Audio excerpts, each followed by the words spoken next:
I mean, if you think about it, our total U.S. government budget is $4.3 trillion.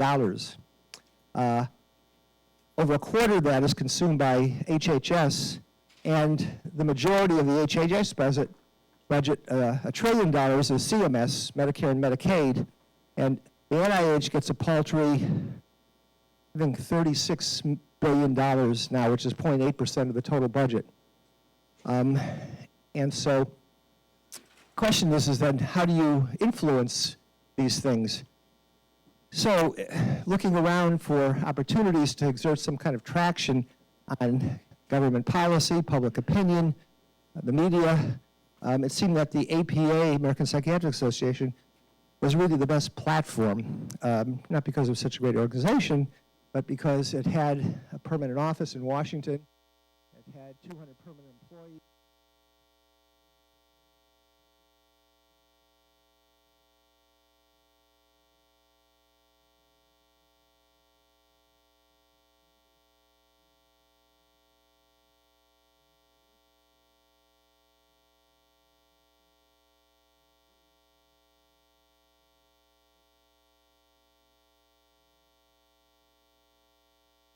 But in the course of doing so, I had another quixotic thought, which was in order to try and get something into the media or the public arena that might help to set the record straight, or at least be a credible source of information, I decided to write a book. And I'd never done writing, I'd never written anything for the lay public before, but I decided to do so. And I developed a proposal, took it to a publisher, and this is what it turned out to be. Now, it's not my title. I had something much more poetic. The kind of inspiration for doing this, apart from my political experience, was the Emperor of All Maladies, written by our colleague Sid Mukherjee. And Sid's book is brilliant. He's a real gift for writing, in addition to his oncology and genetics research. And he had really a very poetic title. So I had one too.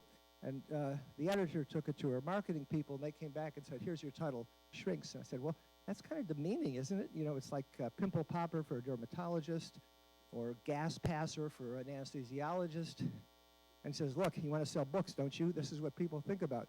And I think of psychiatry. So I said, okay. But I think it reflects something, which is this kind of latent ambivalence, skepticism, derision of psychiatry. And it's actually much more pernicious than the kind of fanciful and humorous epithet that's used to describe us. But does anybody know where the term shrinks originated? Bill.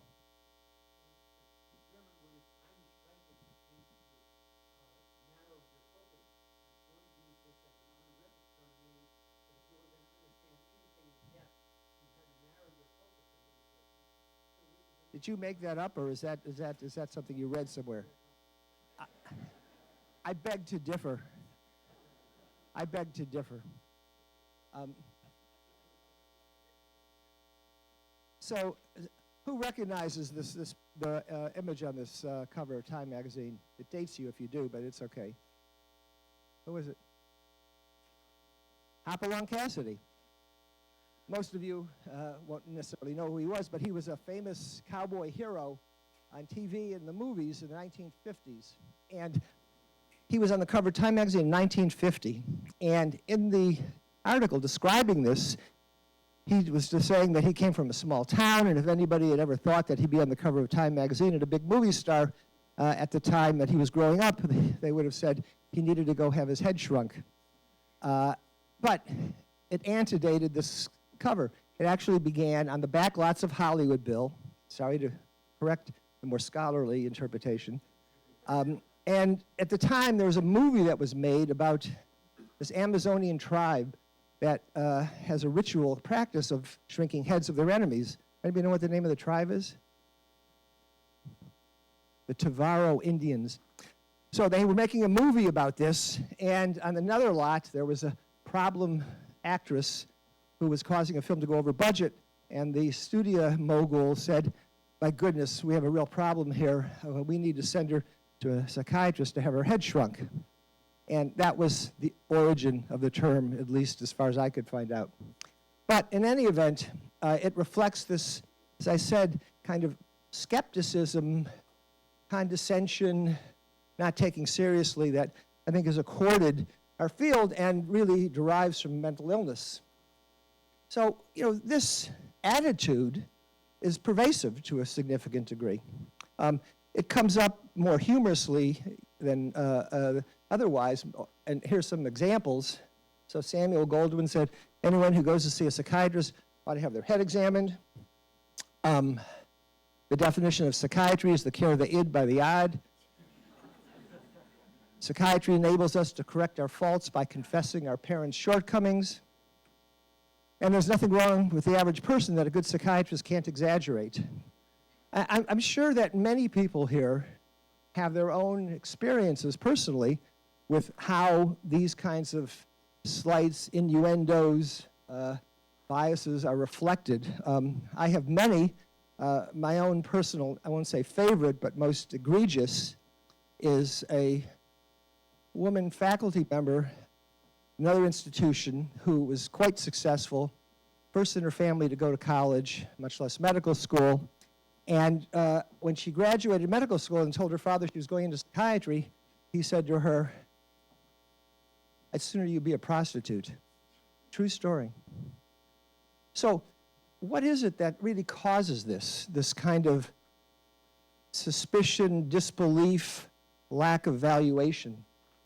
Well, I think it's basically due to stigma. And stigma is a Latin term. It stands really for what? Prejudice, disgrace. It's the mark of Cain in the Bible. Hester Prym's scarlet A on her dress. And it also forms the basis for what coalesced in the 1960s, 70s as an anti-psychiatry movement. Now, psychiatry, among other distinctions, has the dubious one of being the only medical specialty with an anti-movement. There's no anti-oncology movement, there's no anti-pediatrics movement, there's no anti-dermatology movement, but there is an anti-psychiatry movement. And if anybody thinks there isn't to this day, I have two words for you. Tom Cruise. Agreed with psychiatry, ever. Before I was a Scientologist, I never agreed with psychiatry. And then when I started studying the history of psychiatry, I started realizing more and more why I didn't agree with psychiatry. And as far as the Brooke Shields thing is, look, you gotta understand, I really care about Brooke Shields. I think here's a wonderful and talented woman. And I want to see her do well. And I know that psychiatry is a pseudoscience. That's a great video of Matt Lauer interviewing Tom Cruise. Gets better with age. But the origins of it, I think, simply go back to the historical misunderstanding of mental illness and the efforts on the part of psychiatry,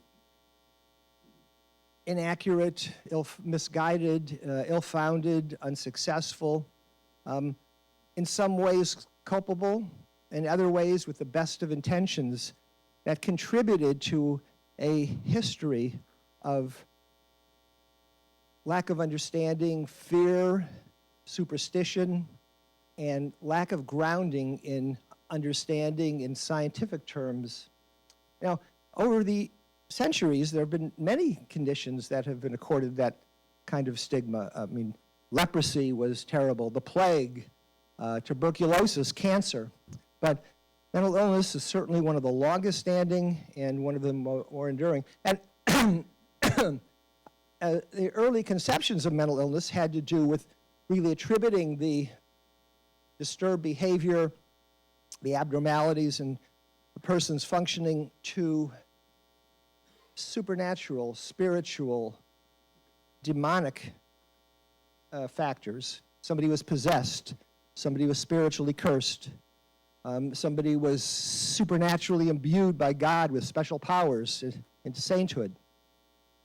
At some point, society basically needed to get these people off the streets and out of the way so they weren't disrupting things.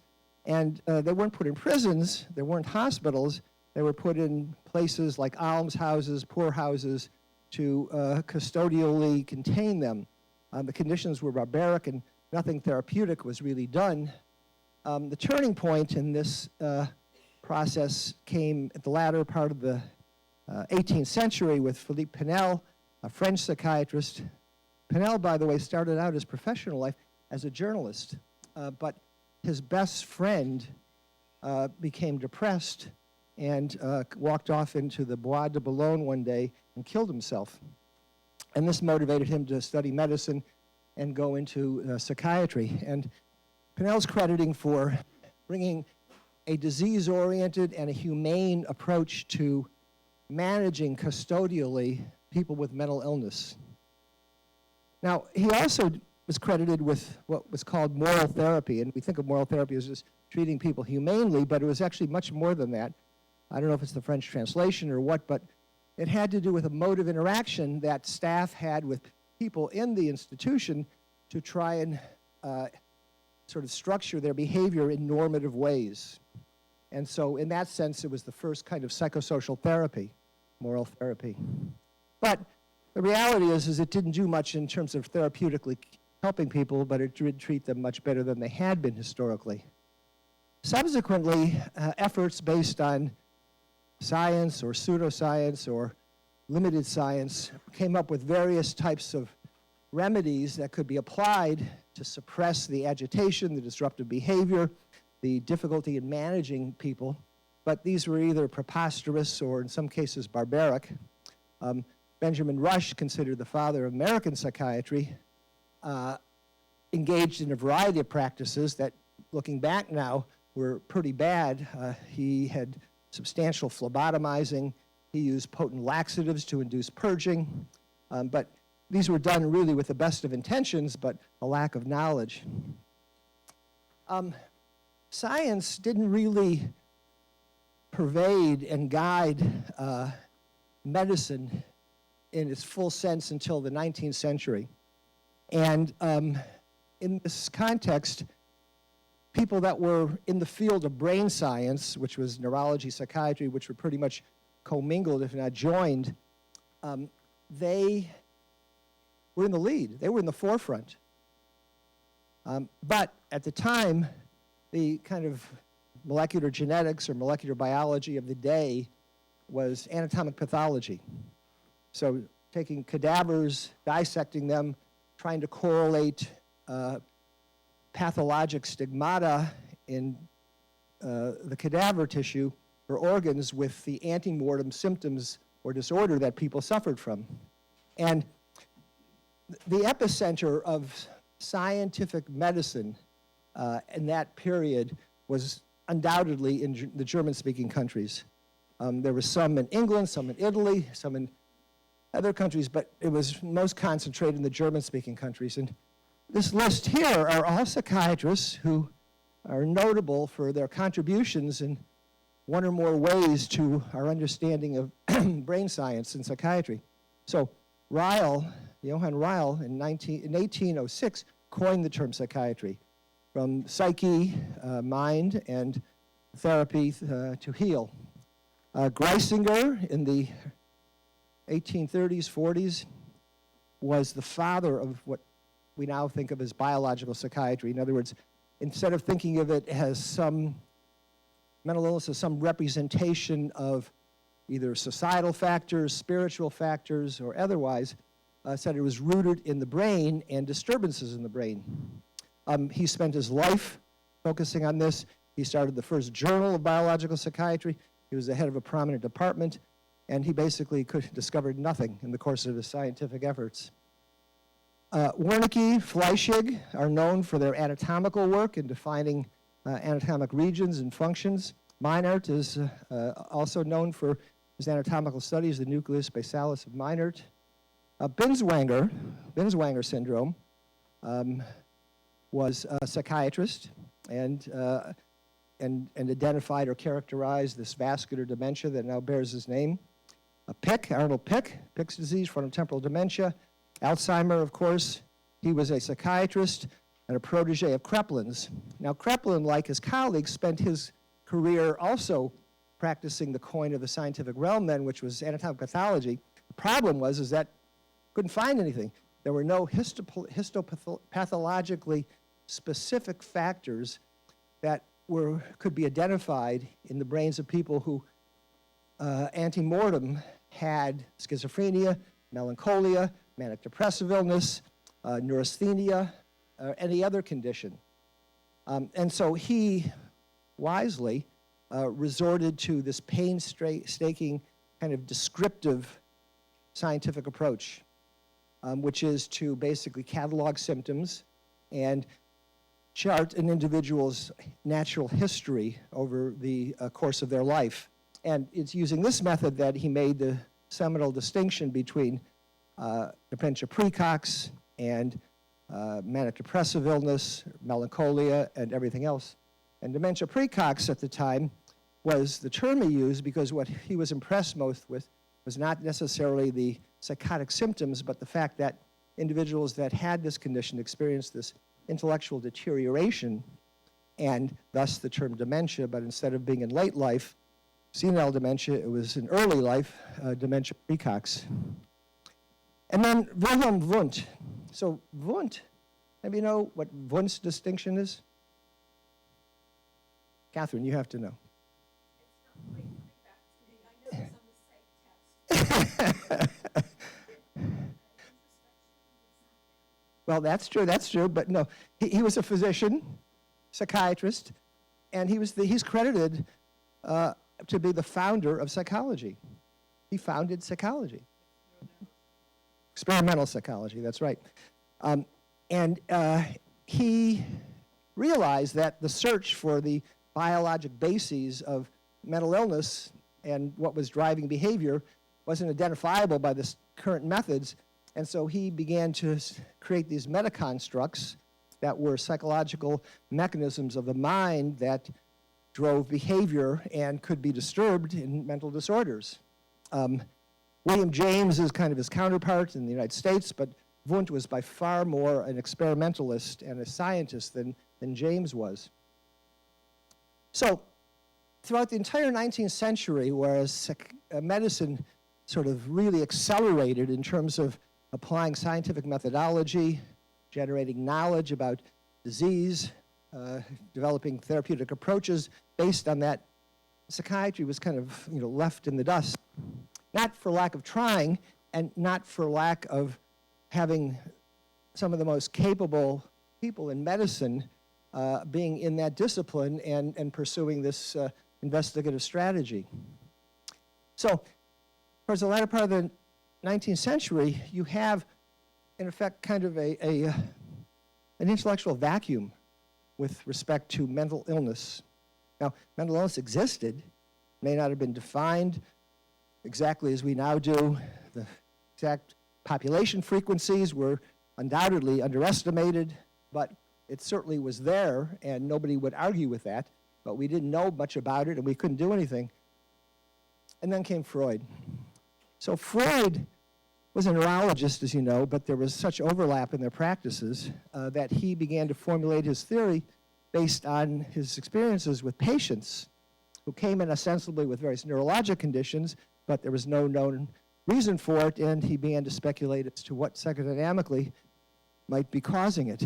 And Freud undeniably was, in my opinion, the equivalent of Darwin, Einstein, in being an intellectual genius who created a paradigm shift in our understanding, in his case, of the mind and human behavior.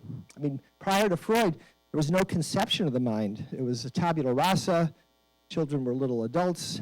There was no concept of defense mechanisms, conscious and unconscious. There wasn't psychological development over the life cycle. And he produced basically he populated the landscape with a vision of how the mind developed, functioned, and what could, in its disturbances, could produce symptoms that came to medical attention. And his theory was so compelling that it attracted a lot of acolytes and began to spread. And also what helped Freud, I think, was he was a talented writer and he was an articulate and charismatic speaker. But he had two major problems. The first was that he didn't tolerate dissent. And so even though he had in his Wednesday night club, which was a group of his protégés meeting to discuss his work, he could not accept deviation from what his theories were. And the second thing was that he did not encourage the empirical validation of his theory by experimentation. And experimental methods were known and applied then and could have been. So it was basically, here's the theory, take it on its face value and don't question it. And this led to dissent with some of his original protégés splitting off, Adler, I think, being first, but it led to a lot of fragmentation. But that's, I sort of think of it like Christianity. Christ was brilliant, and somehow, Christianity is diversified into many different sort of forms, but in any event, doesn't in any way deny or minimize the original achievement, which was extraordinary. Now, Freud made one visit to the United States, 1906 or 08? 8. So he was invited to lecture at York University, Clark University, and he gave a series of lectures during his stay.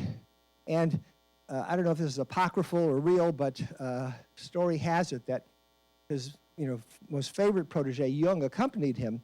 And when they were sailing into New York Harbor, on arriving, he said to Jung, I wonder if the Americans know the plague that we are bringing them. In any event, his lectures were a stunning success. They had leaders from neurology, psychiatry of the United States. James was there, and everybody was just bowled over. He was invited to stay with this endowed named professor at Harvard after that for the weekend. And when he left, this professor went out and immediately started a psychoanalytic society. Freud never came back, but he had planted the seeds. Now, while psychoanalytic theory was really expanding and evolving, the process of medical research by academics continued, again, most prominently in the German-speaking countries. And anybody know what the distinction of this guy is? Julius Werner Jauregg? Well, he's an Austrian psychiatrist that won a Nobel Prize, like our own. What did he win it for?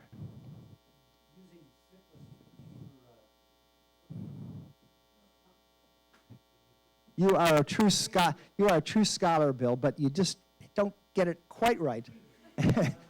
Malaria therapy. So he got the Nobel Prize, the first ever given to a psychiatrist, in 1927 for malaria therapy. Now, how do you figure that? Well, what he did was he observed people at the hospital that he was the head of and noticed that when they became febrile, some of them seemed to normalize in behavior. And he reasoned, if we induce hyperthermia, maybe this is an effective treatment. So he started experimenting with how to induce hyperthermia, and he infected people with infectious agents to give them tuberculosis or diphtheria. This wasn't good because they didn't have treatments for them, so the people got sick and sometimes died. But then he thought maybe malaria. So malaria was a disease that they at least had quinine to treat. So he took blood from soldiers returning from the tropics who had contracted malaria, injected it into patients, and a lot of them improved when they were febrile. And he got the Nobel Prize for it. Well, the problem was that some years later, when it was discovered that the spirochete in the brain produced tertiary syphilis, or general paresis of the insane, and when treatments were developed for this, that then eliminated people with tertiary syphilis from the asylum populations, and they continued to administer malaria therapy, nobody got better. So it just worked in people with tertiary syphilis because the hyperthermia presumably killed the spirochete. But, as I said, best of intentions. The next really achievement was by the Italians, and this was a collaboration between a neurologist and a psychiatrist, Serletti, the neurologist, Bini, psychiatrist, and they had observed that serendipity, as you, I'm sure, have appreciated, plays a big role in the evolution of psychiatry, but they had appreciated the fact that sometimes when people had seizures who were sick, they got better, and they said, how can we induce seizures? So they used various techniques, or various techniques were being used by others, camphor, metrazole, but these were nasty and messy. They decided to use electricity, and the doses were high. They didn't have anesthesia. It looked pretty gruesome. Nevertheless, people got better, and it was a stunning achievement, and one that still is used today with great success, very, very safely, despite all of the notorious and negative opinions. And curiously, they didn't get the Nobel Prize. The next prize was awarded to this guy, Igaz Moniz, who was a neurologist from Portugal, and he really invented, with his neurosurgical collaborator, psychosurgery. And this was not some kind of, quixotic or delusional kind of idea. This was Ramon y Cajal had begun to sort of popularize the understanding of the brain and the circuitry that existed, the different cell types. And he went to a lecture where an anatomist from Yale was speaking and talking about the frontal cortex. Probably was a forebear of Patricia Goldman-Rakich, in a sense. And he began thinking, well, listen, this is the most highly evolved part of the brain. It's where a lot of the intellectual functions are mediated, and maybe this is actually the area that's disturbed when people have schizophrenia or psychotic disorders. So he collaborated with a neurosurgeon. They studied a series of patients. They survived the surgery. He judged their behavior to be improved. It's questionable whether they really were or not. But in any event, he declared victory, and he was accorded the Nobel Prize for this. Now, it now, in retrospect, seems barbaric, and we know that it doesn't really work, or if it does, the consequences are worse than the benefits. But at the time, this was a legitimate, informed, rational approach to trying to do something that, for centuries, nothing could be done. Then the problem is that an American neurologist, Walter Friedman, said, well, this is a great advance. However, look, we've got 500,000 people in state mental hospitals across the United States. And if we're going to have a neurosurgeon, an anesthesiologist, an operating room to treat every one of them, that's not going to go very quickly. So he developed what became known as the ice pick lobotomy that could be done in the office. And he practiced in Washington, D.C., and he had an instrument that looked like an ice pick, and what he did is he would tap it through the very thin sphenoid sinus, which entered the intracranial cavity, and blindly, not fluoroscopically guided, advance it to where he thought was the critical circuits in the frontal lobe. And he would then sort of extract an aliquot of tissue, and that was the procedure. And I think by the time he retired in the 1950s, he had operated on, or I don't know if he had done it personally, but I think upwards of 20,000 people had been lobotomized, including Rosemary Kennedy, President John F. Kennedy's sister, who had manic depressive illness, was an embarrassment to the family, and was referred to Freeman for treatment, ended up a vegetable, and her life was really just destroyed as a result of it. And to make matters worse, at least in terms of the stigma of psychiatry, mental illness, the family, in effort to try and support some good cause as a result of this brain disorder, funded a whole string of centers to study developmental disabilities, because that was preferable to mental disorder. Other treatments were used that were more benign, but similarly ineffective. And there were others that were just simply preposterous, and it's embarrassing to think that they even had any, countenance in our profession for whatever period of time. So this is Wilhelm Reich. He was a disciple of Freud, and one of the things. So and he, I think, he became mentally ill at some point in his life and career, and in that context developed what he called orgone theory and orgone therapy. It was a theory about energy forces in the body, and when there was obstructions or conflicts, this produced behavioral disturbances or illness, and this orgone box was the way to treat it. He died in the 1950s in Lewisburg, Pennsylvania, in a penitentiary, and that's because the FTC nailed him for not just marketing his treatment for mental illness, but for all kinds of illnesses, cancer, and doing it across straight lines. So it's like kind of a Mann Act for bogus treatments for medical disorders. Now, Freud, who had evolved this brilliant theory and really changed the course of both sciences and humanity's way of thinking about mental function and behavior, he had huge influence, but all of it didn't serve his legacy that well. And the process of that occurring affected the United States more than any other country in the world. Now, why should that be? I mean, Freud was Austrian. He didn't speak English.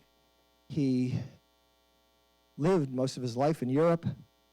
But European psychiatry, even though they recognized the advance of his theory and his brilliance, it didn't somehow just pervade and dominate their medical approach and scientific understanding as it did in the United States. Anybody know why?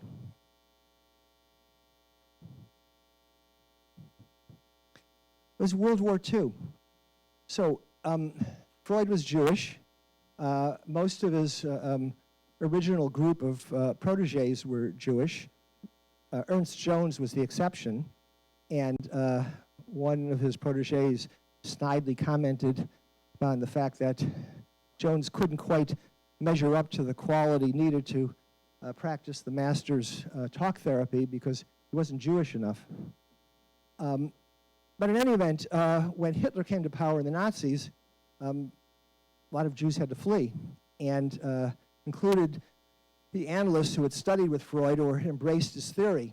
And although they scattered to wherever they could, many came to the United States. And when they arrived here, they were regarded as like visiting royalty. They had studied at the feet of the master, and they were embraced, respected, revered, and given prominent positions. And over time, every major department in the country, academic, was chaired by an analyst. It usually was a white male psychiatric psychoanalyst. And it reflected the influence. And also, if you look at the American Psychiatric Association's presidents, I don't know exactly when it begins, but at some time, at least in the 1930s, through the 1970s, same thing. Everyone was an analyst. Now, nothing against the analysts, Deborah, Susan, everyone else. But the United States really became invested in psychoanalytic theory as the dominant scientific organizing framework for understanding behavior and mental illness. And the other thing that was a problem with Freud's theory is that it had nothing to do with severe mental illness. It was a great theory for the worried well, but it begat things like the schizophrenic mother, the refrigerator mother, depression is anger turned inwards, homosexuality is a mental disorder. A lot of things were basically confabulated that weren't justified, weren't tested, and were wrong. Now, Freud didn't do this, but his followers did in subsequent years. Now, over the period from when the migration of many European analysts to the United States occurred, and in the aftermath of assuming, positions of responsibility, power, really inculcating American psychiatry and reorganizing, redirecting it, psychiatry achieved a real cachet and a position of respect and influence. And it probably reached its zenith in the late 1940s, 1950 period. And it's reflected here in this Time magazine cover where Will Menninger, who was one of the famous Menninger brothers of Menninger Clinic, he had been the highest ranking general, first time a psychiatrist has ever been a general in the military during the war. And you see him here pictured with a brain in the background with a keyhole and a key, suggesting that psychiatry had the keys to unlock the secrets of the mind. But even more than just being able to cure the ills of individuals, psychiatry believed that it had the ability to really rid mankind, humankind, of social ills like racism, war, poverty, and these kinds of claims led it to a mission of social engineering. And when the NIMH was created in 1948, and the first director of the NIMH, anybody remember who that was?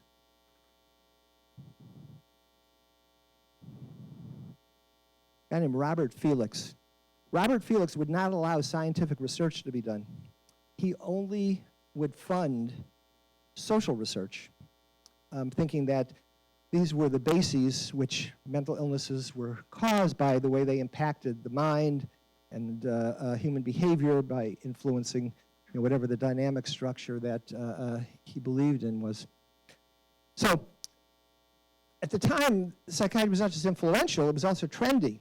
And if you look at old movies where they have some reference to psychiatry, they talk about how they would go see their analyst, and they would lie on the couch, and they would talk, and so forth and so on.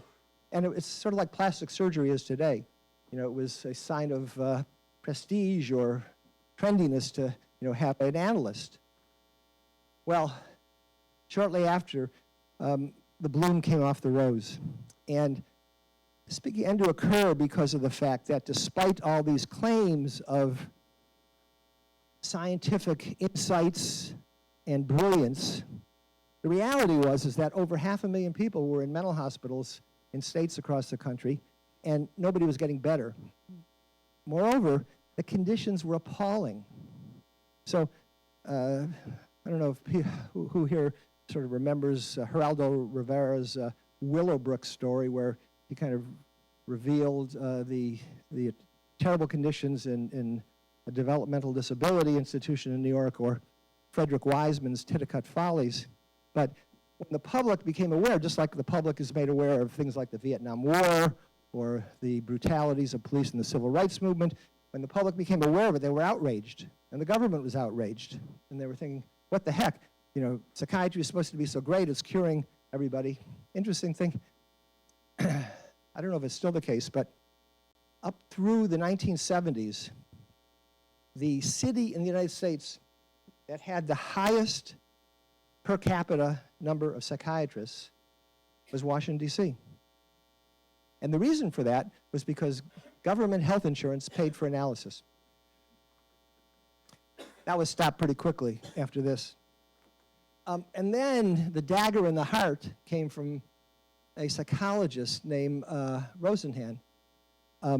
He was a psychologist at Stanford, and he published a paper in Science, no less, called On Being Sane in Insane Places. And the first line of the paper is, if sanity and insanity exist, how shall we know them? And what he did is that he took 8 of his graduate students and himself, and he said, we're going to go to emergency rooms in 12 hospitals in 5 states and pretend that we're psychotic. And then after we get admitted, if we get admitted, we're going to say, oh, they're all gone, I'm fine, and behave normally. And they did so, and they all got admitted. They normalized once on the unit, but the unit still diagnosed them as having schizophrenia, made them take antipsychotic medication, and kept them there for a number of days and weeks and discharged them with a diagnosis. When the paper came out, the hospitals that had been duped were pretty pissed. And one of them, MGH, says, you know, that was really a trick. We can recognize people who are pseudo-patients. And they agreed to do a second phase of the study, which was over the next 6 months, they would send other individuals, pseudo-patients, to see what their evaluations produced. And so at the end of that time, when they met, MGH said, well, we've identified 41 people out of the total of 2 or whatever 100 admissions we've had who are pseudo-patients. And Rosen hadn't said to anybody. So this was really damning. And then, sensing blood in the water, Thomas Szasz, the psychiatry-hating psychiatrist from Syracuse, and L. Ron Hubbard, who was the founder of Dianetics, now known as Scientology, got together and they formed an organization to take down psychiatry. And they used as its coda, The Myth of Mental Illness, the book that Szasz wrote. So here was an organized effort to basically discredit and destroy the field of psychiatry. And then the thing that really kind of set off this conflagration of scorn, anger, disrespect of psychiatry was this book, written by Ken Kesey, who was a child of the counterculture, wrote, he was the subject of Tom Wolfe's electric Kool-Aid acid test, and he wrote a book called One Flew Over the Cuckoo's Nest. Now, One Flew Over the Cuckoo's Nest was based on his experience of having worked in a mental hospital as an orderly for some time, and he wrote this really as a political allegory. It wasn't really about the brutalities of psychiatry or its scientific bankruptcy. It was about government oppression of individual free will, and he used the psychiatric ward as his metaphor.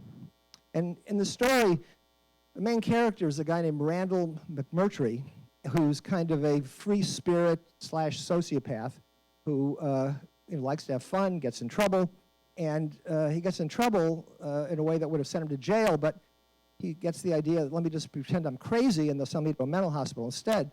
So he gets admitted to the Oregon State Mental Hospital, and while he's there, he tries to champion and rally the inmates against an oppressive authoritarian head nurse, Nurse Ratched, and gets into a power struggle with her.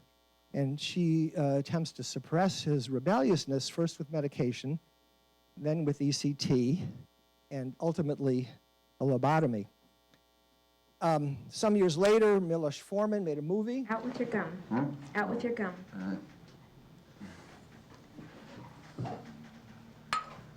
Okay, this won't hurt, and it'll be over in just a moment. Uh-huh. What's that? Conductant. A little dab will do you. That right, Mr. Jackson?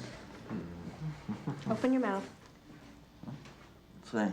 This will keep you from biting your tongue. Well, Now just bite down on it. That's right. Just bite down. huh? Now bite down on it. Good. Are you ready? Here we go. So this sort of gruesome scene is what most people think about when they think of ECT. So this book, then movie, really just inflamed the already mounting criticism and anger towards psychiatry, mental health care. And from that time on, at every APA meeting, there are protest groups that are kind of the vestiges of what began at that time. Now, why us? If you read things about surgery, about other specialties of medicine, if you look at Sid Mukherjee's book and you see how some of the great heroes of medicine were brutal in what some of the things they did, why are we sort of saddled with this lingering stigma? Well, I have two thoughts about that. It's not because we were laggards, not because we were venal or not the smartest, but the brain is the hardest. I mean, if you think about it, the heart, which is romanticized in our culture, cold heart, warm heart, big heart, I feel it in my heart. It's really a pump. It's got 4 chambers, some vessels, all myocytes look the same. It's really a simple thing. The kidney's a filter, the lungs are a bellow, the GI tract is a tube, a porous tube. The brain is just exponentially more complicated and in its functions and structure. I mean, over 100 billion neurons, 30 trillion synapses, regionalization and specification of function, simultaneously able to maintain vital signs, your temperature, thermoregulation, your respiration, your satiety, but also able to move, make movements, remember things, make decisions, be creative,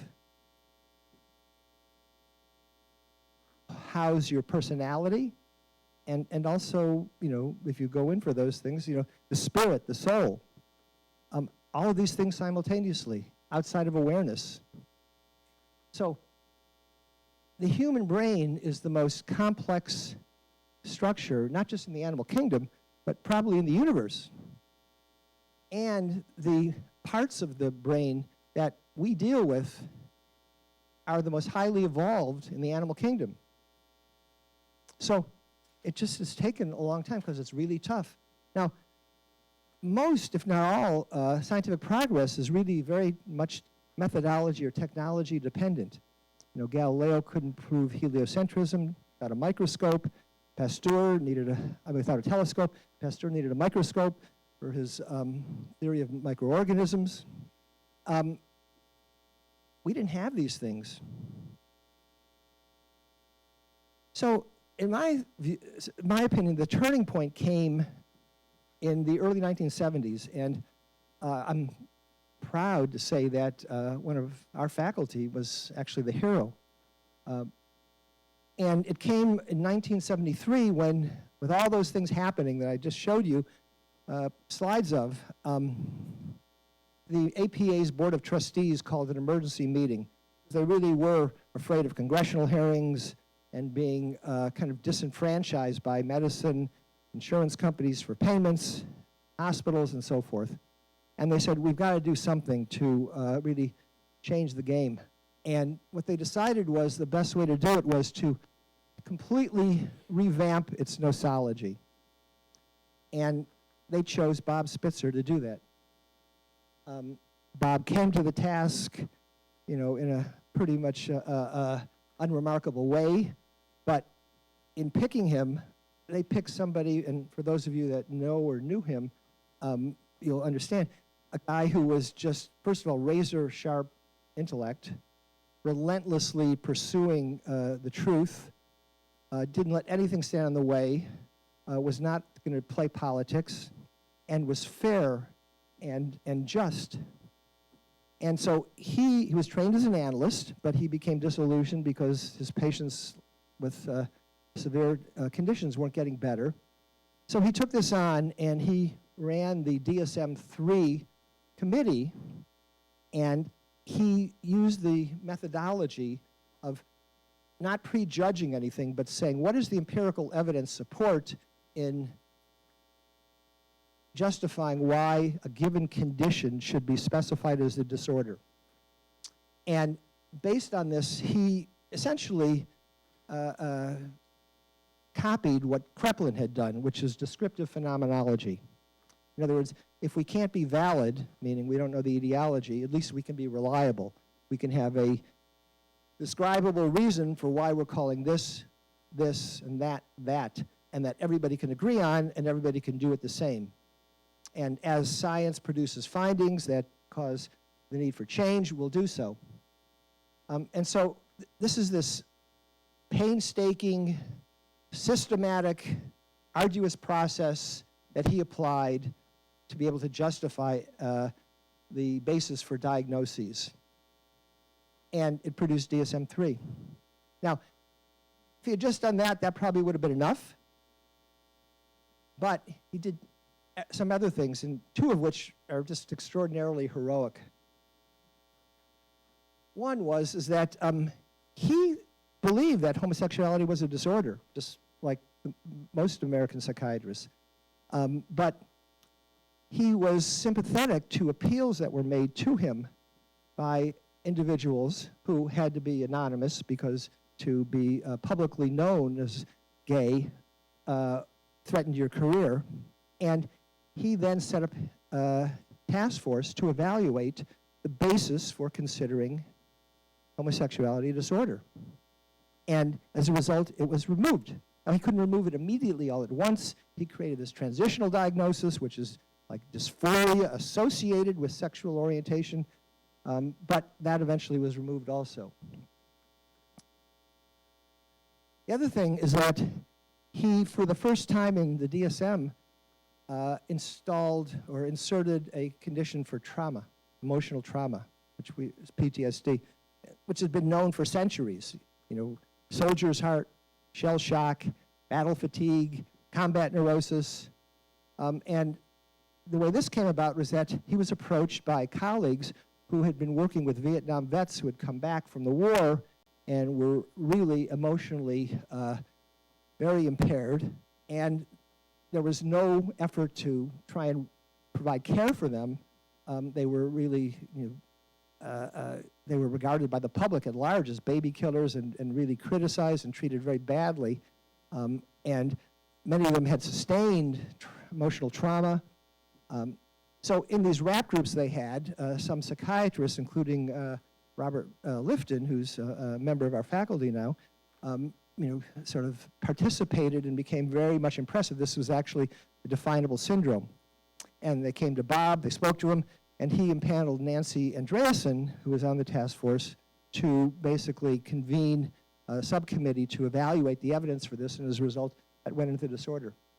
Now, to show you what the significance of it was, so what really produced the momentum to establish a diagnosis of PTSD was the Vietnam War. I mean, it existed in every war previously, but didn't have the necessary momentum. And part of the reason is that the idea of psychological weakness is anathema to the ethos of the military, which has to train soldiers to feel like they're immortal. And so it had been systematically avoided until it couldn't be avoided anymore. So when it was decided that they were going to produce a Vietnam memorial, they had a competition. And the winner of the competition was an Asian student from Yale named Maya Lin. And she produced a very unusual kind of monument, for the kind that are usually commissioned for war memorials. It was this black wall with the names of all the dead in the, was it 55 million? Is that the number? I mean, 55,000. Yeah, 600,000 in the Civil War, 55,000. Engraved on the wall. And people were outraged. They were outraged first because she was Asian, and how can you have an Asian doing a monument about Vietnam War? But beyond that, there was unconventional, it didn't have the heroic kind of noble images that you usually see with war heroes. So they wanted a second one. So they agreed to have a second one that was a more conventional one. And this is the one that they produced. And amazingly, this is what's called the 1,000-yard stare, which individuals with PTSD in combat it's known to be the characteristic visage. Now, while this was occurring, other things were happening concurrently, kind of simultaneously or in the background. And essentially, these were completely serendipitous discoveries of pharmacologic agents that were genuinely therapeutic. Every therapeutic agent pharmacologically that had been used or developed before, chloral, barbiturates, they were all suppressants. They were not genuinely therapeutic. But by pure chance, within a 10-year period, everything changed.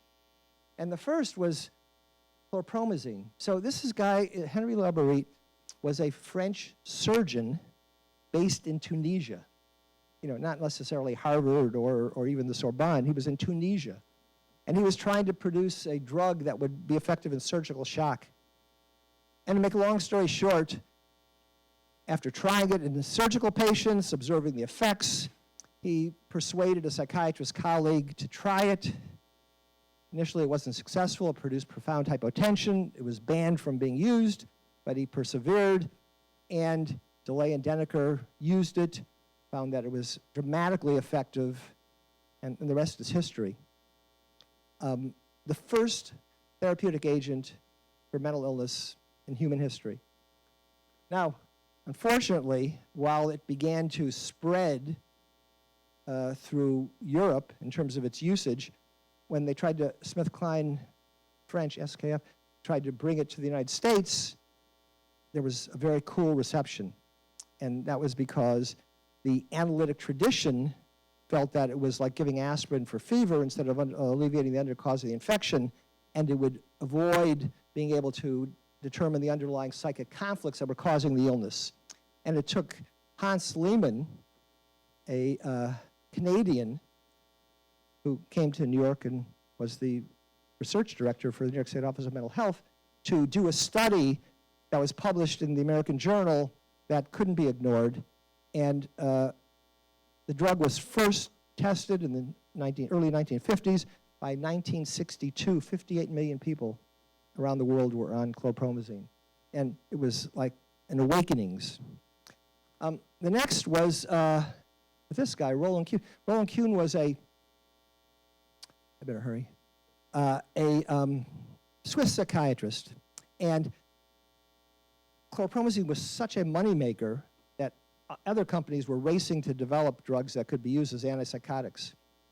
And Ciba-Geigy, now part of Novartis, went to him and said, we have a compound, try this. And he tried it in schizophrenia, But then he said, I'm going to try it in depression. And he tried it in some people in depression, and he didn't know there was a delayed time period that was required before a therapeutic response, but he, for no known reason, gave it on a sustained basis, and after 2 weeks, he got a very positive result from some very depressed people. Amazingly, he went back to Ciba-Geigy and told them they had no interest. They said, keep studying. In fact, they gave the drug to other doctors to study in psychosis. But fate intervened. A guy named Robert Boehringer, who was the family of the Boehringer-Ingelheim privately owned pharmaceutical company in Germany, his wife was depressed. And he went to Kuhn and was known for being a good doctor for treating mood disorders. And he said, my wife's depressed. Do you have anything? And he gave her this drug, which only had a number at the time. She got better. It turned out to be imipramine because he was a major stockholder in Ciba-Geigy. They were forced to develop it and market it as an antidepressant. And then the last thing I'll mention is this guy, John Cade, the developer of lithium. So Cade was in a Japanese prison camp in World War II, and a lot of prisoners were freaking out. And he began to develop theories as a physician and scientist, and he had this theory that uric acid accumulation as a result of the stressful camp conditions was causing this, and he began looking for a substance that could dissolve or inhibit the formation of uric acid. And they didn't have allopurinol then. He came across lithium. Lithium dissolves uric acid. And so he began using it. It wasn't until many years later that it was finally tested in patients with bipolar disorder. And it took Mogen Skau, is he Swedish? Danish. To really do the definitive studies.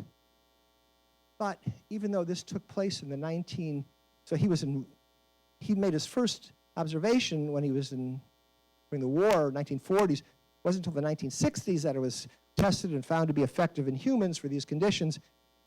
Didn't get approved in the United States until 1977. Ron Feevey here, I think, started the first lithium clinic in 1966, which was before FDA approval. So this basically changed everything in terms of psychopharmacology. But after that, I think, we were sort of off to the races in terms of momentum. And we were now in an age when psychiatry was guided by scientific methodology. And no matter what the theory, no matter what the therapy, if it could be validated or tested or clarified in the context of scientific investigation, that was the process, and we basically joined mainstream medicine in that sense. So Aaron Beck with psychosocial treatments and cognitive behavioral therapy, but much more than that. The advent of first CT scans, then MRI, then PET scans, magnetoencephalography. Neuroscience didn't even exist till the 1980s. The Society for Neuroscience wasn't founded, I think it was founded like in 1979 or something like that. Now it's got 35,000 members. The field of neuroscience emerged, and psychiatry, like other disciplines, were swept along, and of course genetics. And we became a scientific discipline. Now, I think that ultimately what will eradicate the stigma is not public awareness, is not writing articles to be sympathetic to people with mental illness or your neighborhood psychiatrist. It's science. Because if you look back on leprosy, tuberculosis, cancer, all the stigmatized diseases, it was science and treatment that basically dispelled the stigma. And nothing illustrates that more than AIDS. So, dating myself, I was an intern at St. Vincent's Hospital in the late 1970s at the outbreak of the AIDS epidemic. And we had people coming into the emergency room with these horrible infections. They had no white count. We couldn't culture anything, and they died. And to make matters worse, this was occurring in gays and intravenous drug users. So if any condition was set up to be stigmatized, it was AIDS. But the AIDS advocacy, spurred by the entertainment industry, communities that were sympathetic to the plights of people affected, mobilized in a way that even Mary Lasker couldn't have envisioned. And funds were placed into research. And if the AIDS epidemic was the late 1970s, 78, 79, by 1984, Montagnier and Gallo isolated the human immunodeficiency virus. By 1987, Burroughs Wellcome had the first treatment, AZT. And now we have a whole slew of antiretroviral and protease inhibitors, which Aaron Ho at the Diamond Foundation combined into triple therapy to enhance the efficacy. And basically, it's a chronic disease, like diabetes. So Rock Hudson came out announcing that he had AIDS in 1984, and he was dead within a year. Magic Johnson announced that he had AIDS in 1991, and he's, I think, president of the Los Angeles Lakers. So that's what dispels stigma. The other thing, which I think is not communicated effectively enough and is compelling is the fact that if you look at people historically who suffered from mental illnesses before there were treatments, and now, it makes all the difference in the world. So Howard Hughes, I think people know, suffered from severe OCD and died a miserable death. John Nash, even though he did get some treatment, was a shadow of his former self after he was ill. Ernest Hemingway, of course, suffered from depression, committed suicide. Virginia Woolf had severe manic depressive illness. Imagine how productive, even more productive she could have been if she had not. On the other hand, Mike Wallace had a very productive career, even though he suffered from severe recurrent major depressive disorder. Jane Pauley had a cortisone-induced manic episode, which produced a chronic manic depressive illness, but she's now effectively treated, and you can see her on Sunday mornings, 9 o'clock on the CBS Morning Show. And, you know, we have many examples. Ellen Sachs, MacArthur Genius Award winner, endowed professor in the law school at USC. Kay Jamison, her new book on Robert Lowell, is a Pulitzer Prize Pulitzer Prize finalist. Fred Fries, some of you may know. Brandon Marshall is an NFL athlete. Kevin Love talked about panic disorder this past season. And to symbolize the progress, our own Eric Kandel was the first American psychiatrist to win the Nobel Prize in 2000. Now, and even though it's far from being complete, there is a process by which policy and public attitudes are changing, but it's far from sufficient. And in the end, what's really going to, I think, be our greatest asset is the fact that the epidemiology of these conditions speak for itself in terms of the importance of societies addressing mental health needs of populations and funding research. Just conservative estimates of population frequencies of severe disorders is at least 20% of the population in their lifetime.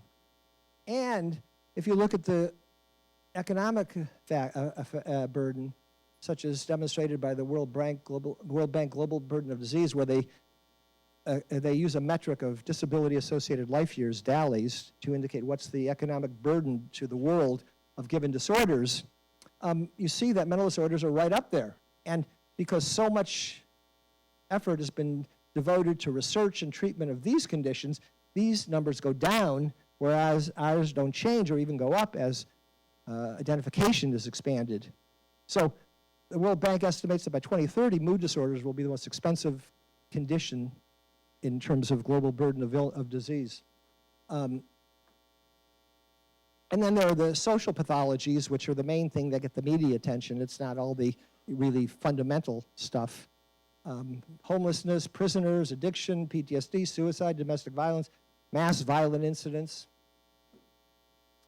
So this process, you know, when we reach that tipping point, in Malcolm Gladwell's terminology, I can't say, but it's coming. And impediments to reaching that point, I think, include the fact that we still have to deal with the stigma issue. That's still there in a variety of ways. Also, our policies at a governmental are antediluvian. I mean, it's just unbelievable how there is insufficient thought about how to structure, you know, healthcare and how to finance it and biomedical research, and to equitably distribute funds across disease areas in terms of their public health significance. But in addition, there needs to be a restructuring of our healthcare system. We're sending Matt Goldman to Washington next year on a special mission impossible to do that. And Matt, I expect you to come back with a whole new healthcare system and financing in place. But hospital-based services need to be decentralized, community-based. Ambulatory services are the growth area, and they need to be deployed over different intensity levels of care, include substance abuse, have proactive services to go into the community, whether it's through schools, primary care, employment work areas, religious institutions, but for detection and prevention.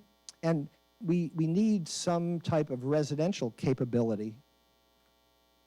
Also, the whole collaborative care movement in terms of embedding mental health professionals and non-psychiatric services and clinics is critical, particularly primary care, pediatrics, family medicine, OBGYN, geriatric medicine. You know, the APA is a good organization in many respects, but they still hold on to the past and thinking that office-based fee-for-service is going to be a sustainable endeavor. It may be for a smaller number of people in urban populations that have high affluence, but it's not the way of the future, which is basically population health. And the workforce also, and our curriculum, even though, you know, our training directors do a spectacular job, but, you know, sort of constrained by the RRC, by the APBN, by other things, can't necessarily modify the curriculum to do what would be the visionary, far-sighted, most important things to prepare people for psychiatric subspecialization. I mean, we could, not that it's good or bad, but we need to think about it. We could become like internal medicine, as you think about all the different types of psychiatric subspecialization. Scope of practice, the APA spends hundreds of thousands of dollars fighting legislators to not permit psychologists to prescribe, instead of coming up with a proposal for what a model of mental health care would be that expands services to populations in need using multidisciplinary approaches, since there are not enough psychiatrists to go around and the government's not going to pay for them. Team-based multi-specialty care, collaborative multi, as my good friend Lisa Dixon likes to refer to it as. These are the models of care that are going to be the ones to emphasize and expand in the future.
So it looks like Stephen Jobs' 1984 Apple commercial. But Melissa Arbuckle and colleagues produced this, and the reason I'm showing you this is that there's a fear among many of our colleagues that we're going to revert to a neuroscience, laboratory-based, non-interpersonal type of discipline. And a former chair of psychiatry at Yale, Mort Reiser, commented at the dawn of the kind of psychopharmacology age in the 1970s that, you know, psychiatry for the last 50 years has been brainless, and now we're going to be mindless. But that's not the case. That's not the case. We have the privilege of really being the most pluralistic and humanistic of disciplines. And when I wrote the book, I got a lot of positive feedback, which was very gratifying, but I also got some hate mail, and a lot of the hate mail was to think I was, one, trashing Freud, or two, you know, saying that everything's got to be, you know, laboratory numbers and scans and so forth, and we're not going to talk to people, which is the furthest thing from the truth. So I'd like to close just by, you know, describing an excerpt from the book, which I really think is apt, and if anybody has other thoughts as to why it's not correct or should be modified, I'd be very interested in hearing subsequently. So this is in the latter part of the book. Mental disorders represent a form of medical illness unlike any other. The brain is the only organ that can suffer what we might call existential disease, where its operation is disrupted not by physical injury, but by impalpable experience. Every organ in the body requires a physical stimulus to generate illness: toxins, infections, blunt force trauma, strangulation.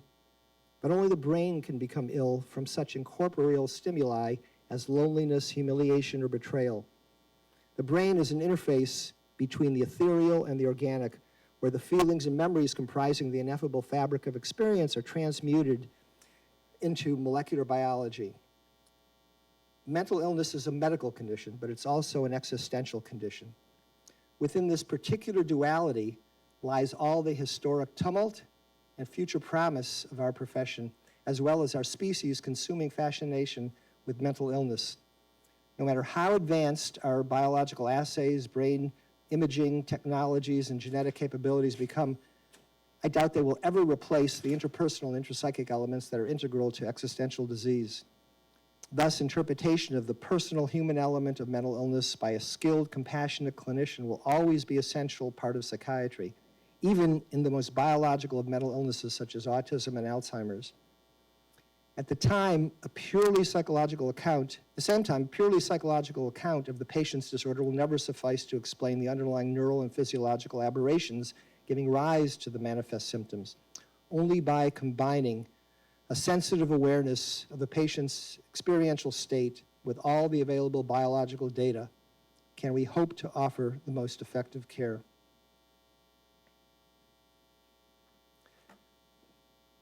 You know, I think every psychiatrist has the experience of not forgetting things they did in the course of their training or their practice that didn't work out or went bad, you know, whether it was a suicide, a relapse, a medical condition resulting from a side effect. I still remember, you know, a larger number of them that I would like. There was a surgeon at a prominent institution who was depressed. His wife forced him to come in. He didn't want to acknowledge it. He was treated with an antidepressant. He got better. But usually the continuation treatment period should be 6 months to a year following cessation of symptoms. He wanted to come off it quickly. I acceded. And one night I went home after work, and it was at the kitchen table with my wife and 2 sons. I got a phone call from a hospital emergency room where he had been brought. He had overdosed. He was dead. I had sort of buckled to his pressure, even though it was a risky thing. It wasn't, you know, outside the standard of care, but it was a risky thing to do. And we all have these things. After this book was published, I got an email. The book came out on March 15th, 2015. On the 21st, I got an email, and I want to read it. So, dear Dr. Lieberman, last night I read a review of your book, Shrinks, and recognized your name. You probably don't remember me, but between the ages of 15 and 30, I was severely mentally ill with borderline personality disorder and depression. I made many suicide attempts and was frequently hospitalized. One of those times, I took a large overdose and awoke in the intensive care unit of St. Vincent's Hospital. You were assigned to be my doctor. I clearly remember how very much you helped me. You probably don't see it that way, as I know I gave you a really hard time with my acting out and self-destructive behavior. But I did appreciate that you genuinely seemed to care about me and didn't judge me, even if I didn't show it. Eventually, with a lot of treatment, I was able to get myself together. I got married, enrolled in nursing school, and graduated as valedictorian. For the past 20 years, I've worked in psychiatric hospitals in Western Virginia. When I look back at just how sick I was early in my life, I would never have thought it would turn out so well. How very fortunate I feel to have a pretty life, to have a pretty happy life. And so I just had to let you know. Signed, Lori. So, psychiatry is not going to become a totally laboratory, procedural-based. It will always retain this. And I didn't do anything for her. I mean, whatever I tried, medication-wise, supportive-wise, I didn't think was effective at the time. But in the long run, just my being there and just my being non-judgmental, sympathetic, and compassionate seems like it did something that was needed at the time to enable her to get to where she already was. So, in any event, I've succeeded in eliminating the question period by going over my time. So, without further ado, I'm going to thank you for your attention. And there's going to be a lunch upstairs for people that want to attend, and for residents, the attendance is mandatory. Thank you.